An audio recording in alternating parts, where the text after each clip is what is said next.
Nuk e kisha planifikuar, nuk e kisha ndëruar kur. Por një ditë, duke parë pas, e kuptova. Isha bërë një autoshkollë. Një vend ku burrat vinin për të mësuar, për të praktikuar, për të fituar siguri, dhe më pas largoheshin me patentën në xhep, duke lënë pas ty me pluhur. E para ishte Klajdi, i pafat, i pasigurt, me duar që dridheshin. Unë isha 23 vjeç, a i 25. Ishte i ëmbël, por nuk dinte asgjë. Nuk dinte si të përqafonte, si të puthte, si të lëviste. Dhe unë, pa e kuptuar, fillova ta mësoja. Jo ashtu, i thosha duke e drejtuar. Më but, më ngadal, ndjeje ritmin tim. A i mësonte shpejt, ishte krenar për veten. Ti më bëre burr, më thoshte duke buzëqeshur. Dhe unë ndjehesha e dobishme, e dashur, e nevojshme. Por pas 3 muajsh, a i u ndje gati. Gati për të provuar me dikë tjetër. Më la për një vajzë që nuk dinte asgjë për të kaluarën e tij, por që e shihte si të përsosur. Nuk je ti, më tha, jam unë. Kam nevojë për një fillim të ri. Dhe unë beta me duar bosh, duke pyetur veten. A isha vetëm një stërvitje? Pastaj erdhi Artani. Ishte i kundërt i Klajdit, i sigurt, i vrullshëm, me duar që nuk dridheshin kur. Por ai nuk dinte të dëgjonte, nuk dinte të priste, nuk dinte të shihte sytë e mi kur unë thoja jo me trupin tim. Ai mendonte se të gjitha gratë ishin njësoj, se të gjitha pëlqenin të njëjtën gjë, në të njëjtën mënyrë, në të njëjtin ritëm. Të gjitha duan kështu, më thoshte duke më drejtuar si një kukull. Relaksohu, mos u bëj e vështirë. Por unë nuk isha e vështirë, isha ndryshe. Dhe ai nuk donte të mësonte ndryshimin. Donte të më kthente në të njëjtën formë që kishte mësuar me të tjerat. U ndam pas 4 muajsh. Ai më tha: "Ti je shumë e komplikuar, kam nevojë për një grua më të thjeshtë." Dhe unë qava, jo sepse e doja, por sepse kisha humbur edhe një herë. Jo një burr, por besimin se dikush do të donte të më njihte mua, jo thjesht të më përdorte për të mësuar veten. E treta ishte Ernesti. Ai ishte i ndryshëm. E po kështu mendoja në fillim. Ishte i butë, i dashur, më pyeste gjithçka. Çfarë të pëlqen? Çfarë të bën të ndihesh mirë? Çfarë nuk të pëlqen? Unë i tregoja gjithçka. I tregoja sekretet e mia, kufijtë e mi, ëndrat e mia. Ai shkruante gjithçka në kokën e tij, si një nxënës i zelshëm. Dhe pastaj një ditë më tha: "Tani e di si të jemi përsosur. Faleminderit që më mësove." U largua. Jo me zemër të thyer, por me një buzëqeshje fitimtare. Kishte marrë atë që donte, eksperiencën. Kishte mësuar të ishte burri që të gjitha gratë të shironin. Dhe ai shkoi të provonte me të tjerat. Unë beta në shtratin tim, duke parë tavanin, duke ndjerë një zbrazëti që nuk ishte fizike. Ishte ekzistenciale. Çfarë isha bërë? Një mësuese që nuk mbante kur nxënësit? Një autoshkollë ku të gjithë vinin për të mësuar dhe dinin të gatshëm për rrugët e tjera? Fillova të numëroja, jo burrat, por mësimet. Klajdi mësoi të ishte i butë. Artani mësoi se gratë nuk janë të gjitha njësoj, megjithse ai nuk e pranoi kur. Ernesti mësoi të dëgjonte. Dhe unë, çfarë kisha mësuar unë? Kisha mësuar të jepja, të japësh gjithçka, pa marrë asgjë. Kisha mësuar të përshtatesha, të ndryshoja, të bëhesha ajo që ata kishin nevojë. Por kisha harruar një gjë. Çfarë kisha nevojë unë? Një natë, pas një tjetër ndarjeje, ishte i pesti e kisha humbur numrin, u ula në dyshemen e dhomës time dhe qava. Jo lotët e zakonshëm, lotë të thellë, të lashtë, që vinin nga një vend që nuk e kisha vizituar kur.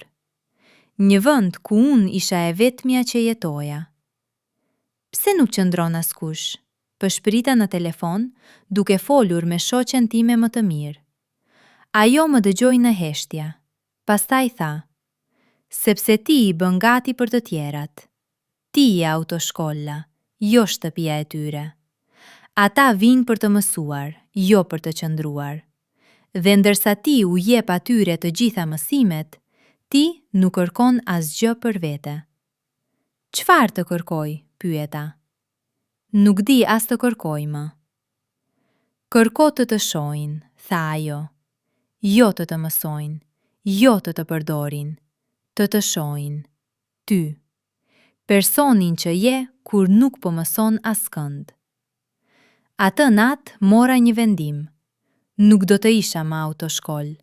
Do të isha një rrugë e mbyllur. Jo për t'i ndaluar njerëzit, por për t'i detyruar të trokitnin para se të hynin.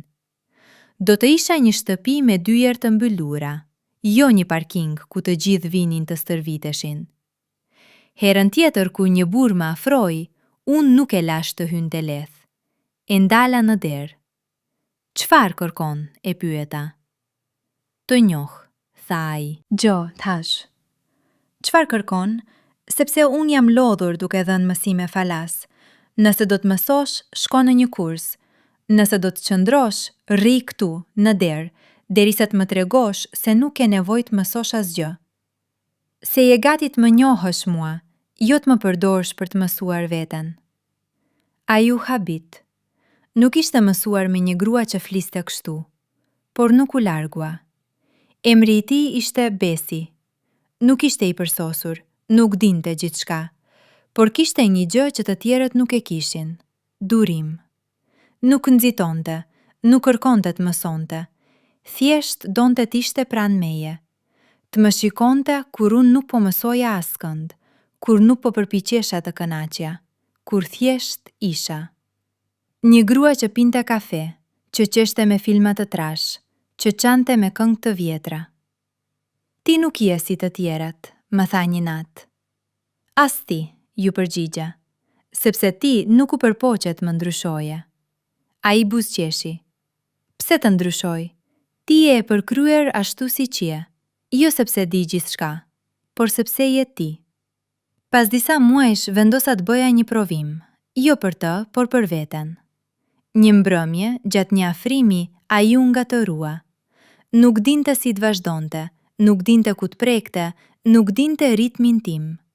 Dhe unë, nga instinkti i vjetër, pash që doja ta drejtoja, ta mësoja, ta bëja të përsosur si të tjerët. Por nuk e bëra. Në vend të kësaj, e lash të gabonte, e lash të ngatërohej, e lash të pyeste, të kërkonte, të humbiste. Dhe kur ai më shikoi i pasigurt, unë nuk i dash përgjigjen. I thash: nuk e pse të dish, ke pse të më pyesh. Dhe unë do të them, por jo si mësim, si bisedë. Ai më përqafoi dhe më tha: ti je e para që nuk më drejton si nxënës. Ti je e para që më lë të jemi pa përsosur. Sepse as unë nuk jam e përsosur, i thash, dhe nuk dua të jem më autoshkolle askujt. Dua të jem shtëpia e dikujt. Besin nuk u largua. U larguan të gjithë ata që kishin nevojë për një mësuese, por ai që nuk kërkonte mësim, qëndroi. Jo sepse unë e bëra të përsosur, por sepse unë e pranova të papërsosur. Dhe ai më pranoi mua, jo si eksperte të dashurisë, por si një grua që kishte dhënë aq shumë sa kishte haruar se kishte nevojë të merrte. Sot, kur mendoj për ato vitet si autoshkoll, nuk ndjej më hidhrim, ndjej mësim. Mësimin më të rëndësishëm që ka marrë ndonjëherë, se nuk je atje për të përsosur të tjerët. Je atje për të gjetur dikë që të do ty, me të gjitha gabimet që nuk ke pse ti korrigjosh. Dhe tani kur dikush më thot, ti je kaq e mirë në këtë, unë buzëqesh dhe them, nuk jam më autoshkoll, jam pensioniste e mësimdhënies. Tani, o më do mua, o më lë, por nuk të mësoj më, sepse dashuria nuk është një kurs, është një mbërritje. dhe unë më në fund kisha mbërritur. Besi është pranë meje tani, duke fjetur i qetë, pa pasur nevojë të mësoj asgjë, sepse ai e di atë që të tjerët nuk e din. Se unë jam më shumë se një mësim, jam një jetë e tërë, e gatshme për t'u dashuruar, jo për t'u mësuar. Dhe kjo, për mua, është mësimi më i madh i të gjithëve.